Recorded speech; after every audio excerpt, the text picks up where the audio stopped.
Assalamualaikum warahmatullahi wabarakatuh. Perkenalkan, nama saya Gita Hidayat selaku narator dan rekan saya Alia Nafisa Nedip dengan NIM 24006221 dari Departemen Bimbingan dan Konseling. Di sini saya selaku narator akan memberikan beberapa pertanyaan melalui wawancara terkait dengan dasar-dasar ilmu pendidikan. Baiklah, saya langsung saja akan menanyakan kepada rekan saya untuk pertanyaan pertama, yaitu bagaimana pemahaman mengenai hakikat manusia dapat mempengaruhi pendekatan dan metode pendidikan dalam upaya mengembangkan potensi individu secara menyeluruh. Baiklah, terima kasih kepada narator. Saya akan menjawab pertanyaan dari narator. Pemahaman mengenai hakikat manusia sangat krusial dalam membentuk pendekatan dan metode pendidikan yang efektif. Yang pertama yaitu pendidikan yang berpusat pada manusia. Individu yang unik. Setiap individu memiliki potensi minat dan gaya belajar yang berbeda-beda. Pemahaman ini didorong personal pembelajaran. Yang kedua ialah holistik. Pendidikan tidak hanya fokus pada kognitif, tetapi juga efektif dan psikomotif. Yang kedua, lanjut penciptaan lingkungan belajar yang kondusif. Yang pertama ada aman dan nyaman. Siswa merasa aman untuk bereksplorasi dan membuat kesalahan. Yang kedua yaitu interaktif. Pembelajaran aktif mendorong siswa untuk berpartisipasi dan berkolaborasi. Yang ketiga yaitu ada evaluasi dan yang komprehensif, yaitu keberagaman metode yang tidak hanya tertulis tetapi juga portofolio, presentasi dan juga proyek. Lalu sumatif, yaitu evaluasi akhir untuk mengukur pencapaian tujuan pembelajaran. Yang keempat adanya pentingnya peran guru, yaitu modal peran. Guru menjadi contoh yang baik bagi siswa. Pembelajaran seumur hidup, guru harus terus belajar dan mengembangkan diri. Sekian dari saya yang dapat saya sampaikan, dikembalikan kepada moderator.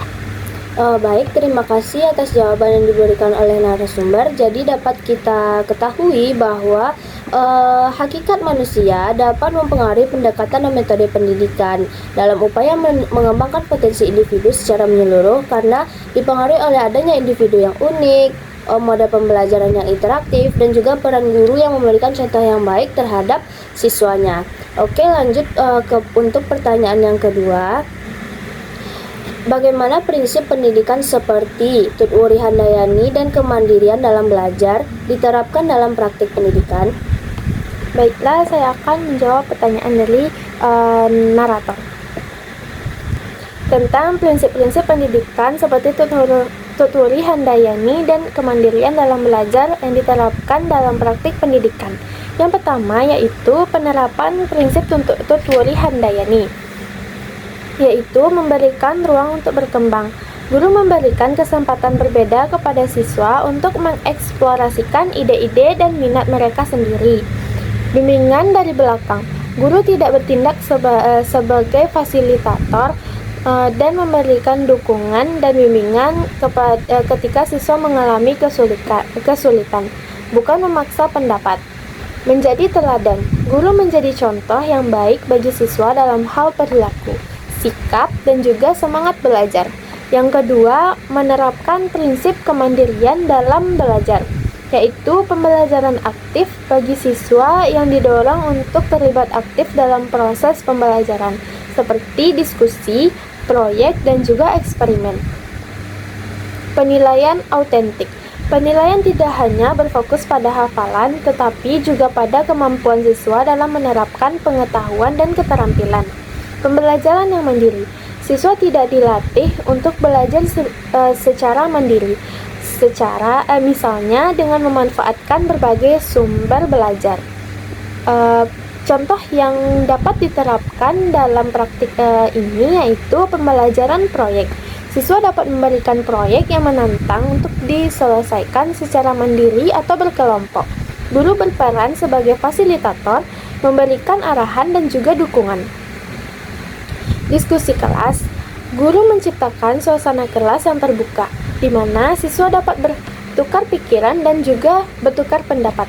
Rotasi pusat belajar. Siswa dapat berpindah dari satu pusat belajar ke pusat belajar lainnya, sehingga mereka dapat memilih aktivitas pembelajaran yang sesuai dengan minat mereka. Sekian, dikembalikan kepada narator. Baik, terima kasih atas jawaban yang diberikan oleh narasumber. Selanjutnya, pertanyaan yang ketiga yaitu bagaimana implementasi masing-masing pilar pendidikan seperti learning to know, learning to do, learning to be, learning to live together, and learning to believe in God dapat diterapkan dalam sistem pendidikan untuk mengembangkan peserta didik yang lebih berkarakter. Yang pertama, learning to know, yaitu belajar untuk mengetahui. Fokus membekali peserta didik dengan pengetahuan yang luas dan mendalam. Implementasi kurikulum yang kaya dengan materi akademik yang relevan, pembelajaran yang aktif dan menarik seperti diskusi, proyek, dan juga eksperimen. Akses ke berbagai sumber belajar, baik buku, jurnal, maupun teknologi. Pengembangan kemampuan berpikir kritis, analisis, dan juga kreatif. Yang kedua ada learning to do, belajar untuk melakukan. Fokus pada pengembangan keterampilan peserta didik untuk menerapkan pengetahuan dalam kehidupan nyata. Implementasinya yaitu program-program pelatihan keterampilan seperti keterampilan sosial, kepemimpinan, dan juga kewirausahaan. Kedua, kegiatan praktikum, magang, dan proyek berbasis makalah. Lalu pengembangan portofolio untuk mencatat perkembangan keterampilan dan memberikan kesempatan untuk mengambil keputusan dan bertanggung jawab atas tindakannya. Lalu ada learning to be, yaitu belajar untuk menjadi. Fokus untuk membentuk kepribadian peserta didik yang utuh dan bermartabat. Implementasinya yaitu pendidikan karakter yang terintegrasi dalam semua mata pelajaran, pembentukan nilai-nilai moral dan etika yang kuat, kegiatan ekstrakurikuler yang mendukung dan mengembangkan minat dan bakat. Lalu ada konseling dan bimbingan untuk membantu peserta didik memahami diri sendiri. Lalu ada learning to live together, yaitu belajar untuk bersama. Ialah fokus mengembangkan kemampuan peserta didik untuk berinteraksi dan bekerja sama dengan orang lain. Dan ada implementasinya yaitu pembelajaran kooperatif dan kolaboratif, kegiatan sosial dan kemasyarakatan, program bertukar pelajar, dan juga berkunjung budaya. Lalu yang terakhir ada learning to believe in God, yaitu belajar untuk percaya pada kebaikan. Fokus menumbuhkan sikap optimisme, harapan, dan kepercayaan pada nilai-nilai kebaikan. Implementasinya yaitu pembelajaran tentang sejarah, peradaban, dan tokoh-tokoh implementasi. Kegiatan keagamaan dan spiritual, dan pembimbingan hubungan yang positif antara guru, siswa, dan orang tua. Sekian dari saya, dikembalikan kepada narator. Baik, terima kasih kepada narasumber yang sudah menjelaskan dengan begitu baik tentang masing-masing pilar yang terdapat pada pendidikan seperti learning to know, learning to do, learning to be, learning to live together, and learning to believe in God. Masuk ke pertanyaan keempat, yaitu bagaimana fungsi dan tujuan dasar sistem pendidikan nasional dapat diterapkan dalam jalur dan jenjang pendidikan. Fungsi dan tujuan dasar sistem pendidikan nasional diterapkan dalam jalur jenjang pendidikan dengan tujuan membentuk individu yang berkualitas, berkarakter, dan mampu berkontribusi bagi masyarakat dan negara. Penerapan ini dilakukan melalui beberapa cara. Yang pertama ada kurikulum, kesesuaian dengan tujuan. Kurikulum pada setiap jenjang dirancang untuk mencapai tujuan pendidikan nasional yang spesifik. Misalnya kurikulum PAUD, fokus pada perkembangan fisik, kognitif, sosial, dan juga emosional anak. Sedangkan kurikulum pada jenjang SMA lebih menekankan pada persiapan untuk pendidikan tinggi dan dunia kerja. Yang kedua ada integrasi nilai-nilai. Nilai-nilai Pancasila dan karakter bangsa diintegrasikan ke dalam semua mata pelajaran untuk membentuk peserta didik yang berakhlak mulia dan berjiwa Pancasila. Lalu, proses pembelajaran berpusat pada peserta didik. Proses pembelajaran dirancang untuk melibatkan peserta didik secara aktif, sehingga mereka dapat membangun pengetahuan dan keterampilan secara mandiri. Keberagaman metode dilakukan berbagai metode pembelajaran seperti diskusi, proyek, eksperimen, dan pembelajaran berbasis masalah untuk mengakomodasikan berbagai gaya belajar. Lalu ada penilaian. Penilaian holistik yaitu penilaian yang tidak hanya berfokus pada aspek kognitif tetapi juga mencakup aspek afektif dan psikomotif sehingga dapat memberikan gambaran yang lebih lengkap tentang perkembangan peserta didik. Keberagaman instrumen digunakan berbagai instrumen penilaian seperti tes tertulis, proyek, presentasi, dan juga portofolio untuk mengukur berbagai kompetisi peserta didik. Lalu ada peran guru, yaitu fasilitator guru berperan sebagai fasilitator pembelajaran, membantu peserta didik menemukan dan membangun pengetahuan sendiri. Motivator yaitu guru memberikan motivasi kepada peserta didik untuk belajar dan mencapai potensi terbaiknya. Peran orang tua dan masyarakat yaitu kemitraan. Orang tua dan masyarakat berperan sebagai mitra sekolah dan mendidik anak. Lalu ada dukungan. Dukungan adalah orang tua dan masyarakat memberikan dukungan kepada sekolah dalam upaya meningkatkan kualitas pendidikan. Penerapan yang dapat kita terapkan dalam jalur dan jenjang pendidikan ini yaitu pendidikan anak usia dini atau PAUD. Fokus pada perkembangan holistik anak termasuk fisik, kognitif, sosial, dan juga emosional.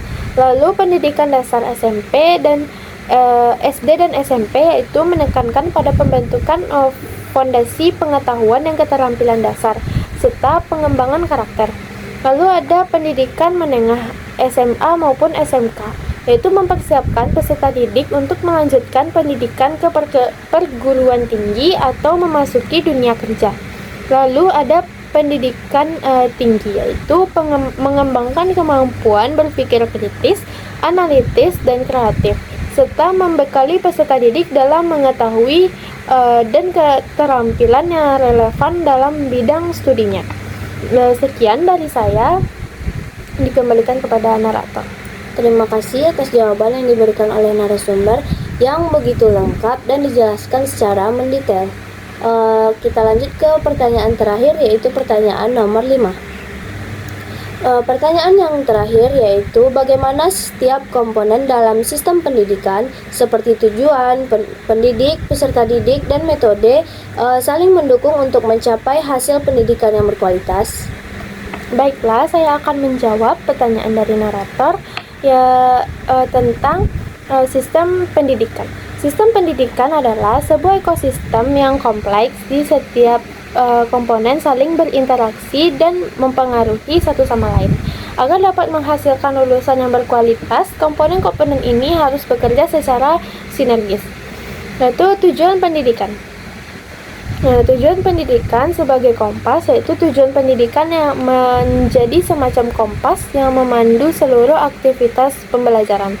Tujuan ini diberikan untuk mengarahkan kepada yang lebih jelas tentang apa yang ingin dicapai dalam proses pendidikan. Mengarahkan kegiatan tujuan pendidikan yang jelas akan membantu pendidik dalam merancang kegiatan pembelajaran yang lebih relevan dan efektif, serta membantu peserta didik memahami pentingnya apa yang akan mereka pelajari. Lalu, peserta didik, subjek utama. Peserta didik dalam subjek utama ini dalam proses pendidikan. Mereka adalah orang yang belajar dan berkembang, aktif dan berperan. Peserta didik yang aktif dan terlibat dalam proses pembelajaran akan lebih mudah mencapai tujuan pembelajaran. Pendidik, fasilitator. Pendidik berperan sebagai fasilitator yang membantu peserta didik mencapai tujuan pembelajaran. Model pendidik juga menjadi model berbagai peserta didik, baik dalam hal pengetahuan, keterampilan, maupun sikap. Metode pembelajaran.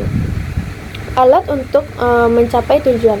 Metode pembelajaran yang tepat akan membantu peserta didik mencapai tujuan pembelajaran dengan yang lebih efektif. Beragam dan fleksibel, yaitu penggunaan metode pembelajaran yang beragam dan fleksibel akan mengakomodasikan pemberdayaan gaya belajar peserta didik. Lalu ada tujuan yang lebih jelas. Ketika tujuan pendidik sudah jelas, pendidik akan lebih memilih metode pembelajaran yang paling tepat untuk membantu peserta didik dalam mencapai tujuan tersebut. Metode pembelajaran yang tepat akan membuat peserta didik lebih termotivasi dan terlibat dalam proses pembelajaran. Pendidik yang kreatif akan terus mengembangkan metode pembelajaran yang baru dan inovatif untuk memenuhi kebutuhan peserta didik. Peserta didik yang aktif akan memberikan umpan balik kepada peserta didik tentang efektivitas metode pembelajaran yang digunakan. Sekian penjelasan yang dapat saya sampaikan, dikembalikan kepada narator. Baik, terima kasih banyak kepada narasumber. Mungkin sekian pertanyaan yang dapat saya berikan kepada narasumber. Terima kasih banyak atas jawaban yang telah diberikan. Saya merasa cukup puas dan sangat mengerti dengan jawaban yang diberikan oleh narasumber, dimana kalau bisa kita ulas sedikit bahwa pendidikan itu akan terbentuk dengan adanya hubungan timbal balik antara dua individu, yaitu antara pendidik dan juga dengan peserta didik, dimana adanya hubungan timbal balik yang terjadi antara pendidik dan peserta didik akan menimbulkan pendidikan yang berkualitas. Guru yang bisa berperan sebagai fasilitator dengan menggunakan metode yang begitu kreatif dan inovatif akan menciptakan peserta didik yang mampu membuat pembelajaran menjadi lebih menyenangkan dan diterima agar lebih baik lagi. Oke, mungkin sekian pertanyaan yang dapat saya berikan kepada narasumber. Diucapkan terima kasih.